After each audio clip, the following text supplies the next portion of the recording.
As we reflect on the Lekki massacre 1 year ago and its impact on our national psyche, it's hard not to think about the events that actually led to that protest, which sparked the uprisings last year. The protests were sustained and widespread in major cities across the country. A year later, what has changed? And as we begin to move on from pandemic and we enter the real world, are we leaving this issue too fast? With us to reflect on these issues about the EndSARS movement and protest is a legal practitioner and a political activist, as well as a public affairs analyst, Dele Farutimi. It's a pleasure. Thank you for joining us on Sahara TV once again, sir. It's a pleasure being with you, and thanks for having me. What is on your mind as we approach the anniversary of the EndSARS process?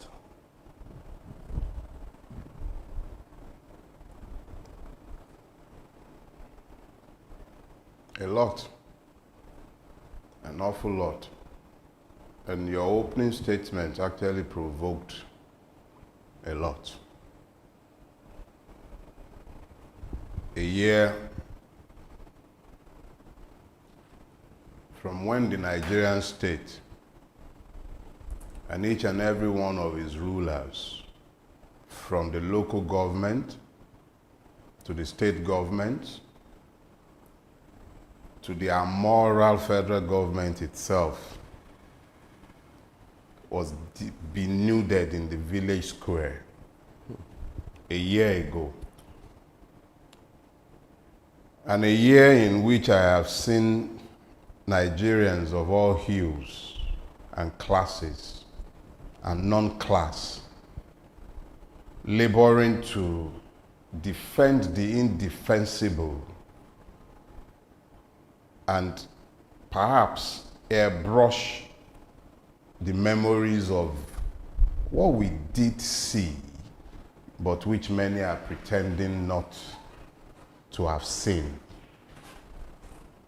A year in which men have steadily proven themselves to be most shameless in helping to uphold lies in place of truth. A year in which it should be obvious to any Nigerian by now that our salvation is not going to come through America or through some European Voltron that will come and save us from those that afflict us. Yeah, it's been a year. And then in recent times, in the past week or two, it's been even more painful because I have seen the crass complicity of the Nigerian press in killing the truth of what happened that day. I have seen the complicity of Western technology companies in helping to scrub the memories of what happened that day. I have seen several activists' Facebook platforms restricted so that they might not be able to call back memories of their posts from a year ago. That was the case with my own Facebook page until day before yesterday. Maybe in response to the several letters that were sent, the several complaints that were filed with Facebook, they finally allowed me to be able to access memories from last year, which was denied to me, and it was denied to several other activists as well. So there is a concerted effort on a global scale, on a national scale, to pretend not to remember what we all saw just a year ago, and that we still see on a daily basis, but just not as brazen as it was a year ago at Lekki Toll Gate. So yeah, to address one of the fundamental questions you asked, what has changed? I'll tell you what has changed. You can't unsee what you have seen if you have anything conscious still living within you. You cannot pretend that you did not see Osha chasing people around at Alausa with a cutlass. And you cannot pretend not to know that the gentleman is walking free unless he has run foul of some other one of the rules that applies to his like.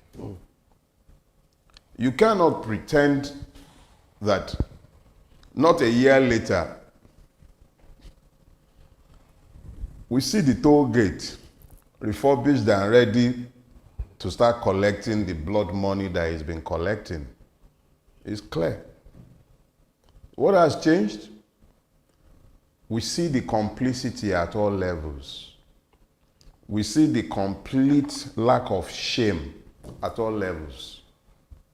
We see that there is a fusion between the Nigerian state and the criminal elements in the country.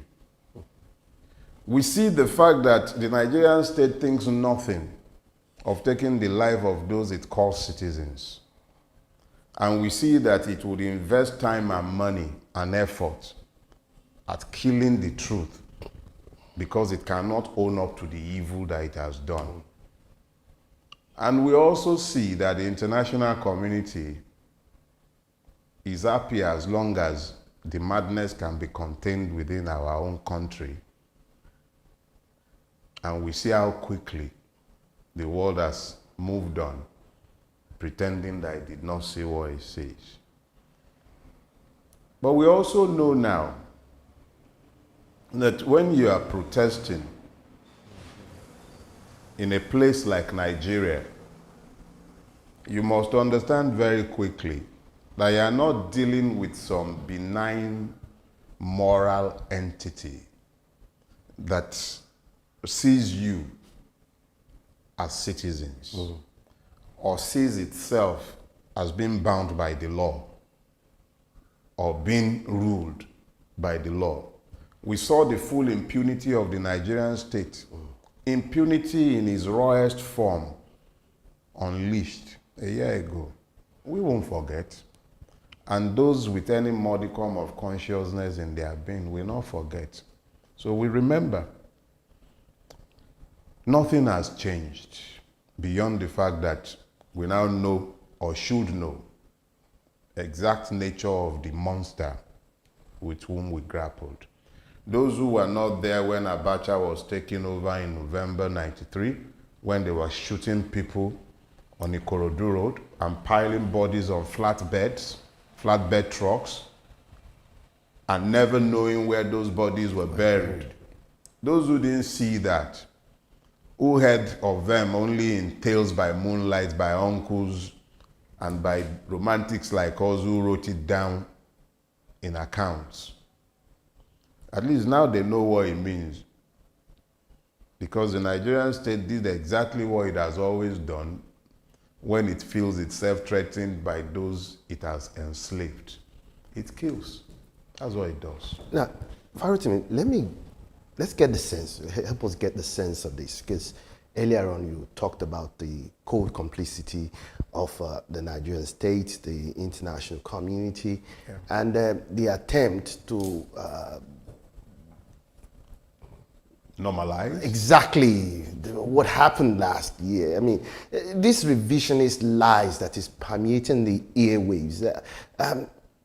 Do you recall your initial reactions to the killings and shooting at the Lekki toll gate? And considering the national reaction to the murder, is there anything that particularly strikes you or surprises you? Frankly speaking, when I was, maybe if this had happened a few years ago, when I was a little more excitable, I might have said, it's been a waste. That's what I might have said. But you see, I know a little better now. I now know that I can't solve every problem, all the problems that I see. I cannot solve all of them in my own lifetime.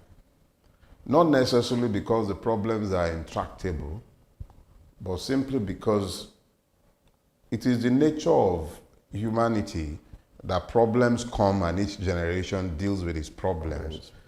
So these last protests, when the initial thing that came to mind was the state has done it again. It has killed yet another opportunity to embrace some measure of normalcy and find a way to come out of our mess without bloodshed and all of that. So originally it was a mixture of grief, disappointment and all of that, but I have come to realize that the sacrifices of those young people, which is in itself battered from the cauldron of the several afflictions they had been subjected to. SARS was just one of the many things. They achieved something that my generation failed to achieve. And what's that? They unveiled the Nigerian state for its true self. It's denuded itself. It's like an old prostitute that usually covers itself with layers and layers of pancakes and makeups and goes into the club at night and looks just like any other woman in the club. Might even bat her eyes and giggle like a teenager. And then you found one day that in her abject nudity, she was found in the village square in broad daylight. The Nigerian state has told enough lies to paint a picture of what truly happened that day. Babajide Sanwo-Olu has told enough lies on camera, in public. He's told enough to tell us what truly happened that day. The one swaggering and remaining the Jagaban told us enough to let us know what happened in that season. Inspector Fash finding camcorder at Lekki Toll Gate That was told ridiculous. us enough about what happened that day. The fact that the Nigerian army would not even stay to be cross-examined says enough about what happened that day. The many lies that have been told. And you see, the unfortunate thing about all of this for them is that when you are telling lies, lies have the character of birthing children. Because for every lie you've told, you need to tell like 20 lies in support of a single lie. So, and they don't live long. So each and every one of these lies have to be regenerated by the birth of another 20 offspring. So the Nigerian state, Lagos state government, the Nigerian army, the Nigerian police, they've told sufficient lies. The LCC, whose lights went off, whose camera angles all went awry. The Nigerian press that pretends not to see what it sees and refuses to report what it should. All of us as a society, we all know what happened that day. And if that is the only thing that was achieved by the materials of 2010, 2020, is the unveiling of Nigeria for what it truly is, so that Nigerians understand the nature of the evil that they have to contend with, then they've done a fantastic job. My generation did not achieve that. My generation did not achieve that. The generation, my father's generation, thought they won independence. They did not know that they were merely passed on to another bunch of slavers. And my generation were grappling with slavers without realizing we were dealing with slavers. We thought we were fighting for democracy. We did not realize that our battle ought to have been a liberation struggle. We thought it was a pro-democracy struggle. What the EndSARS protest has done, which is what they are trying to let everybody forget and run away from, which is why they are telling all the lies in the press and talking about it as though it was the recalcitrance of the EndSARS protesters that led to the breakdown. There was nothing of the nature. All the lies, all the myths they are trying to propagate. 5 for 5. Okay, so these kids didn't listen to you after you had agreed 5 for 5. How many of the 5 for 5 have they achieved today? What have they done? Even if they did not agree 5 for 5, is that why they had to be killed? Is that why the state is lying? So please, if nothing else, those boys and those ladies and men, young men and women, they provoked the whole hag into undressing herself in public. So those who were interested in lying on behalf of the state, trying to whitewash it, let what happened to the victim of EndSARS happens to everybody who is helping to lie that it did not happen. Let them say amen in their homes. That what happened to those children, somebody's children, I saw people with my own eyes. I met them, amputees. So when people turn around and begin to tell all these lies and begin to make it seem as if it was the fault of the protesters and the state was some benign entity, let them say amen in their homes. As it was for those victims, it shall be for their own children as well. Sadly, let's still look at the attempt by the revisionists themselves to change the narrative, so to say. What should be done at this point in time to ensure that a more constructive discussion that really addresses the events of that day, truthfully, and eventually it becomes an history marker in the annals of Nigeria? I mean, what should be done? You know,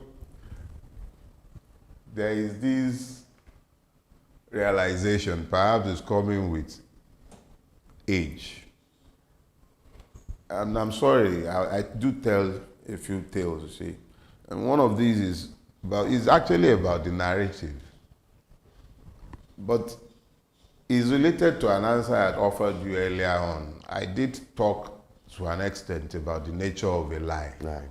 And how it's short-lived and you have to tell ever more lies in order to cover a single lie. But you see, the beauty is that on the other side is the truth. The truth requires no help for its establishment. Men might seek to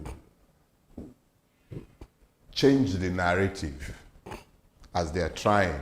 All these revisionist efforts, they are bound to fail. See, it is in the nature of truth to self-perpetuate. It does not require any help. It stays inviolable. Nothing touches the truth. The passage of time merely reinforces it. It never kills it. The truth is merely reinforced by the passage of time.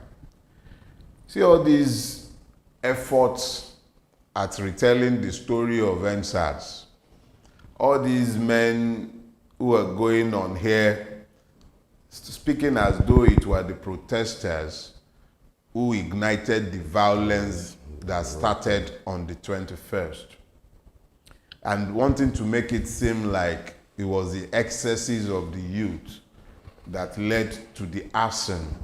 You know, it is on record before several tribunals that up until the 28th of October, there was no violence anywhere related to the EndSARS protests. That is on record. That's right. The police itself is on record at the EndSARS panel in Lekki testifying, as it has in other places across the country, that the protests were peaceful.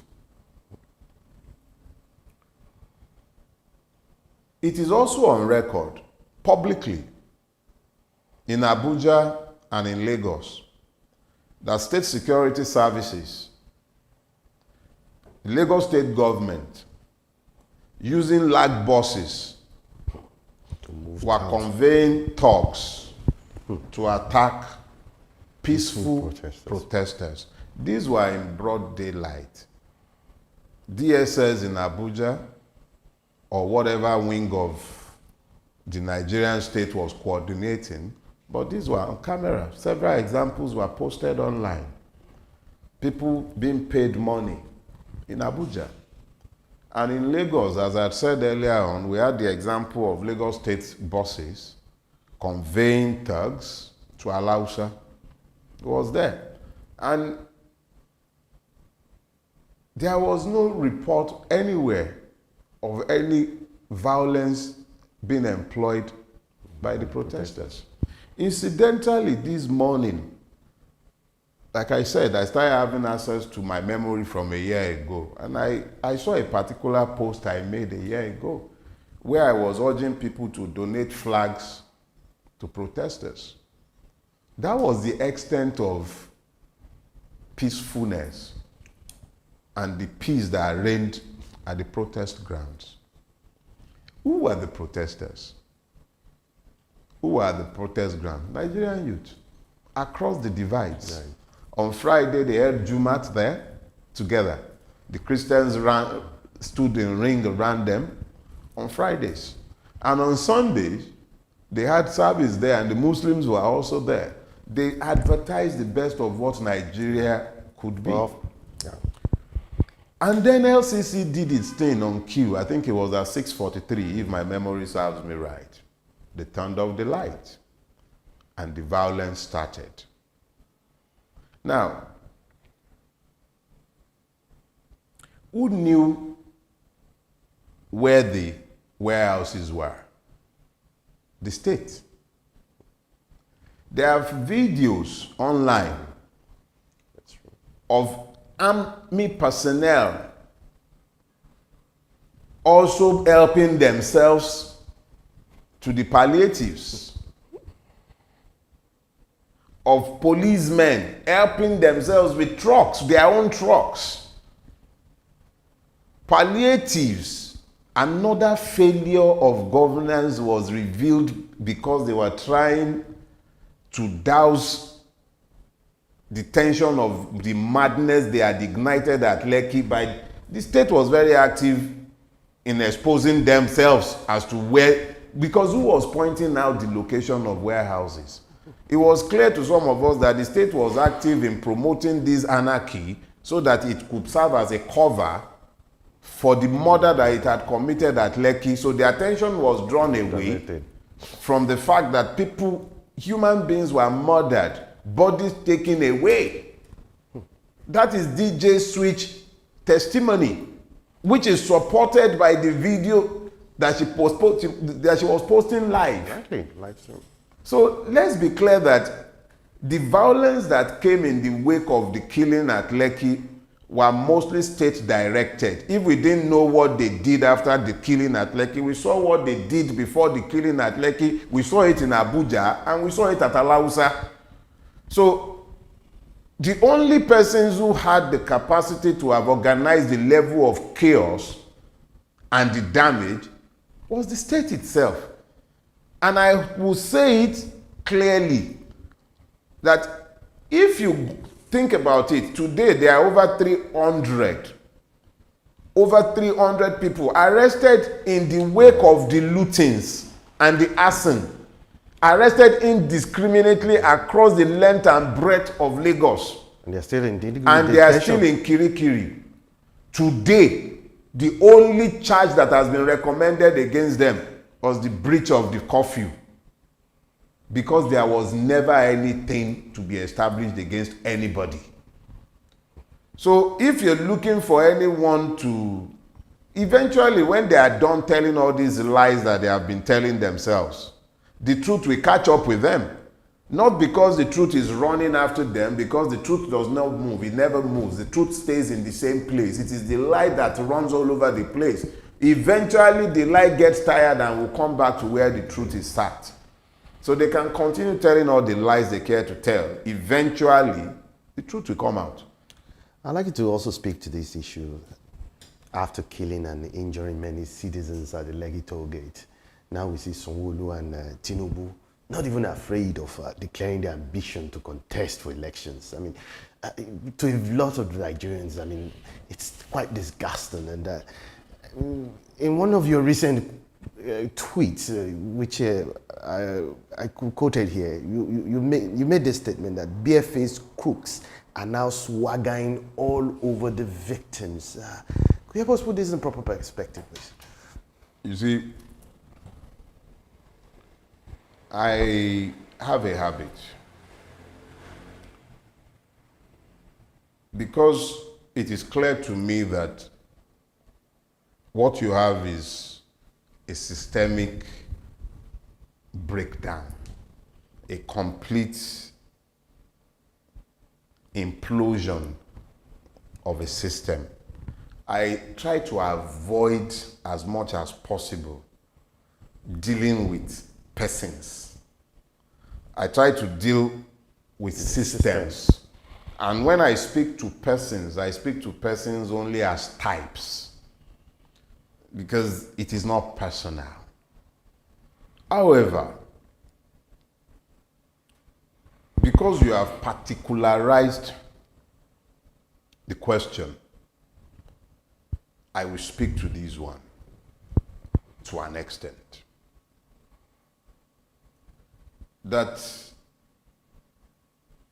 Asiwaju Bola Ahmed Tinubu is being rumored as having a presidential ambition, frankly speaking, does not even deserve a comment at this time, for one simple reason: is still in the realm of speculation. He has not declared his intentions. If I were Babajide Sanwo-Olu, having learnt the lesson of Hamburg come, Hamburg go, might be safe to be playing the game of Babake Ekpe. Perhaps if he too joins the choruses of Baba should run for the presidency, Baba might consider him a good enough son to retain for a second term. That might be the permutation driving Sanwo-Olu to be doing swagger or whatever they're doing. Frankly speaking, I haven't been interested enough to pay attention. When the time comes, if the time comes, because there is a certain presumption that is guiding all this declaration of interest on people's behalf, left, right, and center.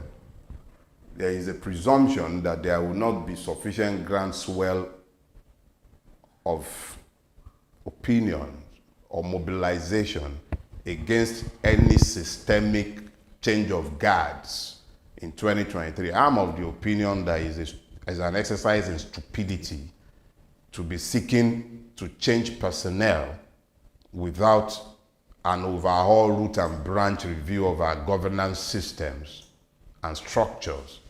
So I really don't think any serious-minded person should be, any presidential ambition really, for me, I just think it still belongs in the realm of fantasy for now. And I also think it just plays to the Nigerian, they just want us to be talking presidential. When the time comes, the person who wants to be president will put his credentials on the table, Abi,